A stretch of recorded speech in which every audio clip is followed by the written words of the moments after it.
Everyone. आज हम देखेंगे हिंदी के पेडागोजी देखेंगे। जो भी 7 जुलाई 2024 को जो भी क्वेश्चन आए हुए थे हिंदी में, उसके पेडागोजी क्वेश्चन को आज हम सॉल्व करेंगे। ओके, ये पैसेज वाला क्वेश्चन है, तो इसको हम नहीं करेंगे। हम सिर्फ इस वीडियो में हम सिर्फ पेडागोजी के क्वेश्चन करेंगे। तो 106 से पेडागोजी के क्वेश्चन स्टार्ट होते हैं। तो आइए हम देखते हैं। पहला क्वेश्चन कह रहा है,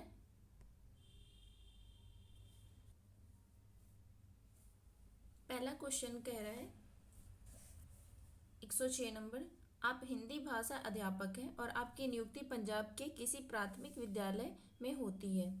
अब चूंकि आप स्थानीय भाषा नहीं जानते हैं, तो आप क्या करना चाहेंगे? पहला ऑप्शन है समुदाय को हिंदी सीखने के लिए प्रेरित करना चाहिए। दूसरा ऑप्शन है किसी हिंदी भाषी क्षेत्र में स्थानांतरण के लिए आवेदन करना चाहिए। तीसरा ऑप्शन है बच्चों की भाषा को एक संसाधन के रूप में इस्तेमाल करना चाहिए और शिक्षण आरंभ करना चाहिए।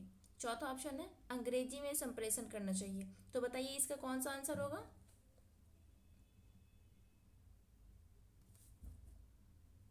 इसका हो जाएगा ऑप्शन नंबर 3, बच्चों की भाषा के एक संसाधन के रूप में इस्तेमाल करना चाहिए और शिक्षण आरंभ करना चाहिए। ठीक है, अगला क्वेश्चन देखते हैं। अगला क्वेश्चन कह रहा है 107, किसी टॉपिक पर मानस मंथन करने के बाद भी एक बालिका अपने आप से अनुच्छेद नहीं लिख पा रही है, हालांकि वह वयस्क या सहपाठी के मार्गदर्शन में लिख लेती है। इस प्रकार के मार्गदर्शन को क्या कहेंगे? पहला ऑप्शन है टीम शिक्षण। दूसरा ऑप्शन है मदद स्कैफोल्डिंग। तीसरा ऑप्शन है सहपाठी शिक्षण। चौथा ऑप्शन है सहपाठी परामर्श। तो बताइए इसका कौन सा आंसर होगा?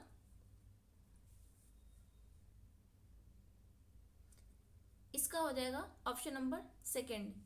इसी मदद कहते हैं, स्कैफोल्डिंग कहते हैं। ठीक है, अगला देखते हैं।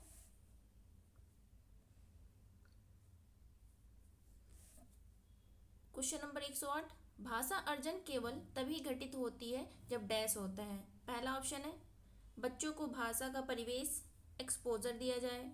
दूसरा ऑप्शन है बच्चों को व्याकरण के नियम सिखाए जाएं।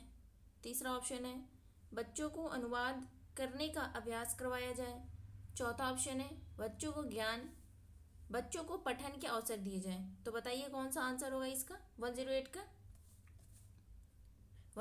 का ऑप्शन सही हो जाएगा फर्स्ट, बच्चों को भाषा का परिवेश एक्सपोजर दिया जाए।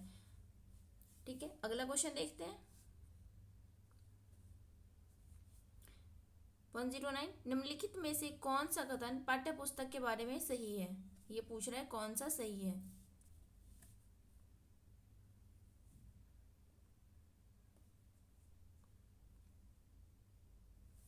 कौन सा सही है?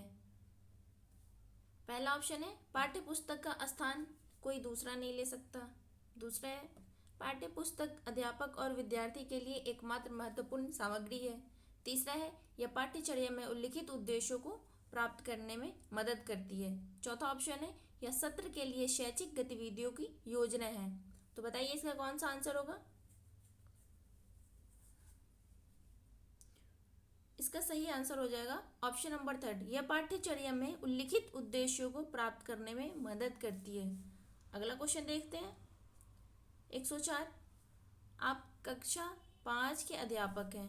अपने विद्यार्थियों को पाठ्य सामग्री अच्छी तरह से पढ़ने के लिए कहा है। उसके बाद आप संदर्भ और प्रसंग को ध्यान में रखते हुए प्रश्न के उत्तर देने के लिए कहते हैं। इस प्रक्रिया के द्वारा आप विद्यार्थियों को किस तरह के पठन के लिए प्रोत्साहित कर रहे हैं? पहला ऑप्शन है गहन पठन। दूसरा है विस्तृत पठन। तीसरा है बारीकी से पठन। चौथा है सरसरी तौर पर पठन। तो बताइए इसका कौन सा आंसर होगा 1010 का? इसका हो जाएगा ऑप्शन नंबर फर्स्ट, गहन पठन। अगला क्वेश्चन देखते हैं। किसी पाठ्य सामग्री से विशिष्ट सूचना निकालने के उद्देश्य से गहनपूर्वक या गहराई से उस पाठ्य सामग्री को पढ़ने का कौशल डैश बोध है। पहला ऑप्शन है मूल्यांकन परक, दूसरा है वैश्विक, तीसरा है स्थानीय, चौथा है निष्कर्षात्मक। तो बताइए कौन सा आंसर होगा? इसका हो जाएगा ऑप्शन नंबर थर्ड, स्थानीय। अगला क्वेश्चन देखते हैं।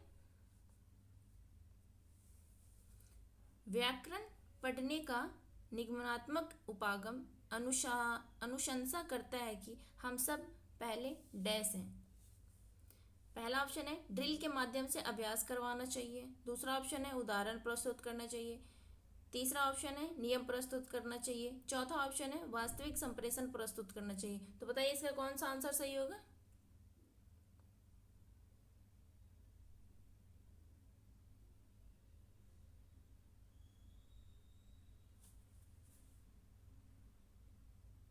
इसका आंसर हो जाएगा ऑप्शन नंबर थर्ड, नियम प्रस्तुत करना चाहिए। निगमनात्मक में पहले नियम प्रस्तुत किया जाता है। अगला क्वेश्चन देखते हैं। तथ्यों से कहीं आगे जाकर अनुमान लगाने का तरीका है।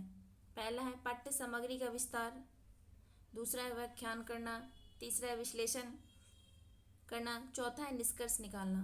तो बताइए कौन सा सही होगा? 113 का ऑप्शन फर्स्ट सही हो जाएगा, पाठ्य सामग्री का विस्तार, एक्स्ट्रापोलेशन। अगला क्वेश्चन देखते हैं। 114 नंबर, कक्षा में मातृभाषा के स्थान न देना किस विधि की विशेषता है? पहला है प्रत्यक्ष डायरेक्ट, दूसरा है प्राकृतिक, तीसरा द्विभाषक, चौथा है श्रव्य भाषिक। तो बताइए कौन सा आंसर होगा?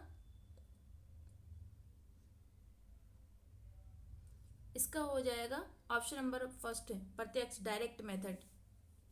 अगला क्वेश्चन देखते हैं। क्वेश्चन नंबर 115 देखते हैं। एक अध्यापक होने के नाते आप एक बच्चे की उसके कुल भाषा प्रयोग के लिए प्रशंसा करते हैं, यद्यपि उसने कुछ शब्दों की वर्तनी गलत लिखी है। आप कक्षा में किस उपागम का प्रयोग कर रहे हैं?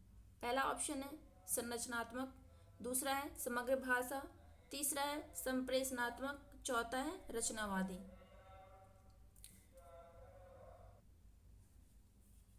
तो बताइए इसका कौन सा सही आंसर होगा 115 नंबर का? इसका हो जाएगा ऑप्शन नंबर सेकंड, समग्र भाषा। अगला क्वेश्चन देखते हैं। ये कह रहे हैं एक भाषा अध्यापक को चाहिए कि वह शिक्षार्थियों को स्वच्छंद लिखने के लिए प्रोत्साहित करे, क्योंकि स्वच्छंद लेखन का शिक्षार्थियों के लिए लाभ है।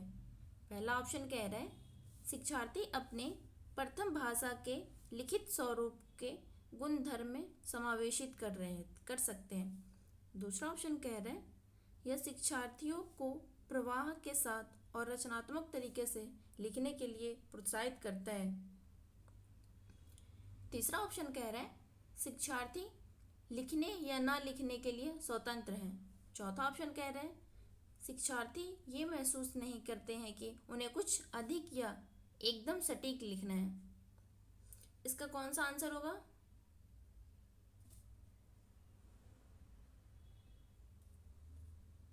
एक 116 का सही आंसर हो जाएगा ऑप्शन नंबर सेकंड, शिक्षार्थियों को प्रवाह के साथ और रचनात्मक तरीके से लिखने के लिए प्रोत्साहित करता है। अगला क्वेश्चन देखते हैं।